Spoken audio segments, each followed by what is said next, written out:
नमस्कार, आप देख रहे हैं 4 PM और मैं हूं आपके साथ सिमरत। दोस्तों, अपने नॉन बायोलॉजिकल पीएम साहब पे जहां एक और चुनावी धुन इतनी तगड़ी सवार है कि मां की गाली को अवॉइड करने के बजाय गाली पे बिहार चुनाव में वोट मांगने निकल पड़े हैं, तो वहीं दूसरी ओर पीएम साहब की सरकार में बीमारी का खेल खत्म होने का नाम ही नहीं ले रहा है।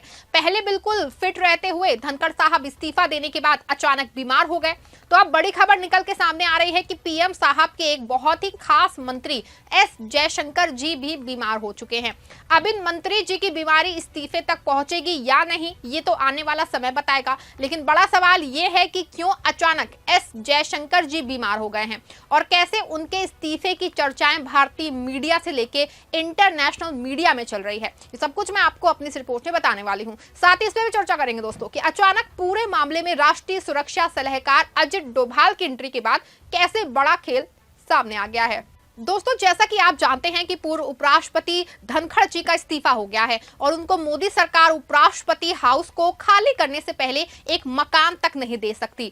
लेकिन बेचारे धनखड़ जी जिस सरकार के लिए कभी मंचों से खूब बयान देते थे, अब वो अपने मामले पे बिल्कुल चुप हो गए हैं। हालात ये हो गए हैं कि उनको पुराने संबंध को तलाशने की जरूरत पड़ गई और इनेला के अभय चौटाला के फार्म हाउस पे रुके हैं।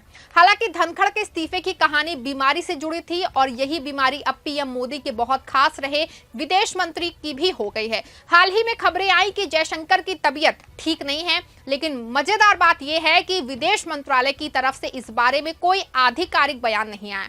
उनके सोशल मीडिया अकाउंट पे तो तस्वीरें और अपडेट्स आ रहे हैं, जैसे फिनलैंड की विदेश मंत्री से मुलाकात, लेकिन फिर भी सवाल उठ रहे हैं क्योंकि अगर सब कुछ ठीक है तो जयशंकर अचानक पीएम मोदी के जापान और चीन दौरे से गायब क्यों हो गए। जी हां दोस्तों, ये वही जयशंकर हैं जो पिछले 7 सालों में पीएम मोदी की हर विदेश यात्रा में उनके साथ साय की तरह रहते थे। लेकिन इस बार जब बात जापान और चीन जैसे अहम दौरे की आई तो जयशंकर कहीं नजर नहीं आए। उनकी जगह कौन था? राष्ट्रीय सुरक्षा सलाहकार अजित डोभाल और विदेश सचिव विक्रम मिस्री। ऐसे में दोस्तों ये बात साफ है कि कुछ तो गड़बड़ है। क्या जयशंकर की बीमारी की खबर सिर्फ एक बहाना है या फिर उनके साइडलाइन होने के पीछे कोई बड़ा सियासी दांव चल रहा है? सवाल ये भी है कि आखिर अंदर खाने में क्या चल रहा है। आपको बता दूं कि 2019 में जब जयशंकर को विदेश मंत्री बनाया गया तब कई लोगों ने कहा कि यह फैसला इसलिए लिया गया क्योंकि जयशंकर एक शानदार डिप्लोमेट है जो विदेश में भारत और खास के पीएम मोदी की ब्रांडिंग को और मजबूत कर सकते हैं। और सचमुच पिछले 7 सालों में जयशंकर ने यही किया। चाहे G20 हो, UN हो या कोई और वैश्विक मंच, जयशंकर ने भारत की बात को पूरी ताकत से रखा। उनका सख्त रवैया खास के चीन और पाकिस्तान के खिलाफ दुनिया भर में चर्चा में रहा। वो डायलॉग पाकिस्तान के साथ बातचीत केवल जो है द्विपक्षीय आधार पे होगी, ये उन्हें सोशल मीडिया पे भी खूब वाहवाही दिलाई। लेकिन अब सवाल ये है कि अगर जयशंकर इतने अहम थे तो अचानक उन्हें जापान और चीन के दौरे से क्यों हटा दिया गया? क्या ये उनकी सेहत की वजह से था या इसके पीछे कोई और कहानी है? दोस्तों, आपको ये बता दूं कि पिछले 7 सालों में भारत की विदेश नीति में एक बहुत बड़ा बदलाव देखा गया। पहले भारत अपनी गुट निरपेक्ष नीति के लिए जाना जाता था, लेकिन धीरे धीरे भारत अमेरिका के करीब आता गया। कुछ लोग कहते हैं कि ये जयशंकर की रणनीति थी जिसने भारत को अमेरिका केंद्रित विदेश नीति की ओर ले गया। लेकिन अब डोनाल्ड ट्रंप की वापसी और उनके 50% टैरिफ के ऐलान ने भारत को मुश्किल में डाल दिया है। ट्रंप ने भारत के रूसी तेल आयात पे भी सवाल उठाए हैं, जिसके बाद भारत पे भारी टैरिफ लगाए गए। इससे भारत की इकोनॉमी पे असर पड़ सकता है क्योंकि भारत का 86 अरब डॉलर का अमेरिकी निर्यात खतरे में है। अब भारत फिर से अपने पुराने दोस्तों जैसे रूस और चीन की तरफ देख रहा है। पीएम मोदी 7 साल बाद चीन दौरे पे गए और चीनी विदेश मंत्री वांग भी जो है भारत गए। तो ये साफ है कि भारत अपनी विदेश नीति को फिर से बैलेंस करने की कोशिश कर रहा है। लेकिन इस सब में जयशंकर कहाँ हैं? क्या उनकी अमेरिका केंद्रित नीति को अब साइडलाइन किया जा रहा है? दोस्तों, अब आते हैं एक और बड़े सवाल पे। क्या जयशंकर और अजित डोभाल के बीच कोई सियासी टकराव चल रहा है? क्योंकि जापान और चीन के दौरे पे जयशंकर की जगह डोभाल का होना कोई छोटी बात नहीं है। डोभाल जो राष्ट्रीय सुरक्षा सलाहकार हैं, अब विदेश नीति में भी अहम भूमिका निभा रहे हैं। कहा जा रहा है कि डोभाल और जयशंकर के बीच तनाव बढ़ गया है। कुछ लोग ये भी कह रहे हैं कि डोभाल गृह मंत्री अमित शाह के गुट से नहीं है। जी हाँ दोस्तों, और शायद यही वजह है कि सियासी गलियारों में हलचल मची है। डोभाल ने हाल ही में रूस और चीन की यात्राएं की और अब पीएम मोदी के साथ भी वो इन अहम दौरों में शामिल हैं। क्या इस बात का इशारा है ये कि जयशंकर की पकड़ कमजोर हो रही है। चीन का रुख भी इस पूरे मामले में अहम है। चीनी अखबार ग्लोबल टाइम्स ने हाल ही में जयशंकर के खिलाफ कुछ तीखी टिप्पणियां की थी। जयशंकर का चीन के प्रति सख्त रवैया, खास के गलवान घाटी झड़प के बाद चीन को कभी पसंद नहीं आया। जयशंकर ने हमेशा भारत की लाइन को मजबूती से रखा, लेकिन अब जब भारत और चीन के बीच रिश्ते सुधरने की कोशिश हो रही है तो क्या जयशंकर को साइडलाइन करना एक कूटनीतिक चाल है?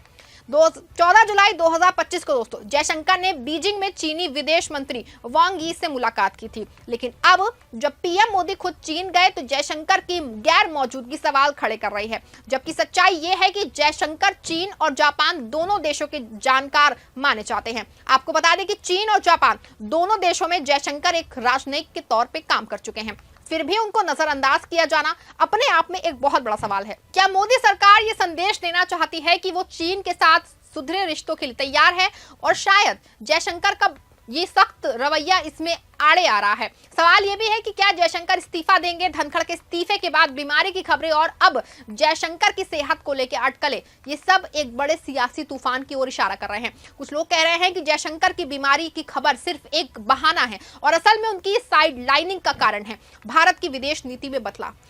लेकिन प्रोफेसर हर्ष पंत जैसे विशेषज्ञों का कहना है कि भारत ने ट्रंप के सामने झुकने से इनकार किया और रूस के साथ व्यापार जारी रखा। यह भारत की संप्रभुता का सवाल है। जी हां दोस्तों, जयशंकर ने हमेशा भारत के हितों को पहले रखा, तो क्या अब उनकी नीतियों को ही निशाना बनाया जा रहा है?